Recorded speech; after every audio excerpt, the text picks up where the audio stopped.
उन सब के इवन उन डॉक्यूमेंट में। सब के जो डॉक्यूमेंट्स, क्रेन ऑपरेटर का लाइसेंस, उसका मेडिकल सर्टिफिकेट, ये सब कुछ जो है वहाँ पे साइट पे एक फाइल बना के रखते हैं, ताकि जैसे ही कोई आके मांगेगा तो उसको वो फाइल दी जाएगी। स्पेशल किस्म के लिफ्टिंग ऑपरेशन में जो हैवी किस्म के होते हैं उसके अंदर तो ये फाइल बाकायदा सबमिट की जाती है पहले। पहले सबमिट कर दी जाती है और उसको रिव्यू करवाया जाता है कि जी ये हमारी फाइल है जिसको हम रिव्यू। तो उसकी रोल्स एंड रिस्पॉन्सिबिलिटीज में सबसे पहले कॉन्सेप्ट होता है लिफ्टिंग प्लान का, कॉन्सेप्ट से लेके एग्जीक्यूशन तक, और एग्जीक्यूशन से साइड सेफ्टी एग्जिट इक्विपमेंट का और सबका, ये उसकी रिस्पॉन्सिबिलिटी। इस एरिया में इतना बड़ा एरिया है ये कि गेट पे क्रेन आ रही है, वहाँ से लेके साइड पे जाना है क्रेन ने, तो वहाँ से लेके उसने क्रेन की इंस्पेक्शन करवानी है, लिफ्टिंग टीम की असेसमेंट करनी है, रिगिंग अरेंजमेंट का उसने करना है कि थर्ड पार्टी पहले इंस्पेक्शन वेरिफिकेशन। पहले उसने चेक करना है कि हमें कैलकुलेट करना है कि हमें कौन सा रिगिंग अरेंजमेंट चाहिए।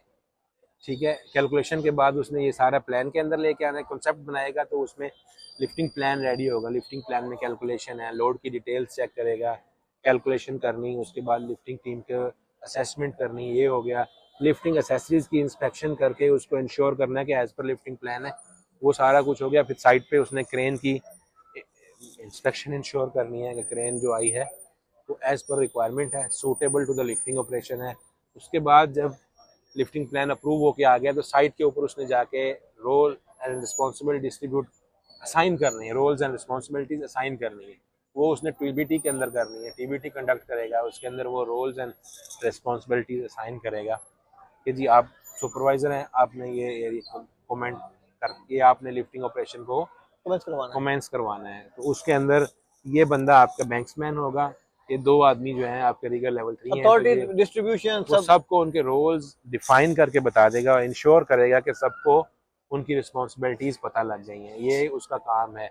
और स्पेशल इश्यूज भी उसका काम है कि साइट के ऊपर कोई इस तरह के स्पेशल इश्यूज आ जाते हैं कि हम एक मल्टीनेशनल इन्वायरमेंट में काम करते हैं, तो इसमें इंडिया, वायलेंस हो पाकिस्तान, सकती है। नहीं वायलेंस के अलावा भी लैंग्वेज लैंग्वेज। बहुत बड़ा बैरियर है। Language barrier. वायलेंस तो एक वर्स के सिनेरियो में आ जाएगा, लेकिन डिफरेंट लैंग्वेज टीम्स बैरियर, काम कर रही हैं, डिफरेंट डिफरेंट क्रू, मुल्कों के different different companies, different countries. Cultures के लोग जो हैं डिफरेंट कंट्रीज से आके वो यहाँ पे काम कर रहे हैं, तो उनकी लैंग्वेज सेम नहीं है। कोई उर्दू बोलता है, कोई हिंदी, कोई पंजाबी, बंगाली, तमिल, मलयालम, उसके बाद थाईलैंड के लोग हैं, मलेशिया के लोग हैं, चाइनीज हैं। फिलिपाइन के लोग रिगिंग में बहुत सारे हैं। तो ये सारे इश्यूज जो हैं, ये 100% का काम है कि वो कॉम्पिटेंट इतना होना चाहिए कि वो इस तरह के इश्यूज को टैकल कर सके।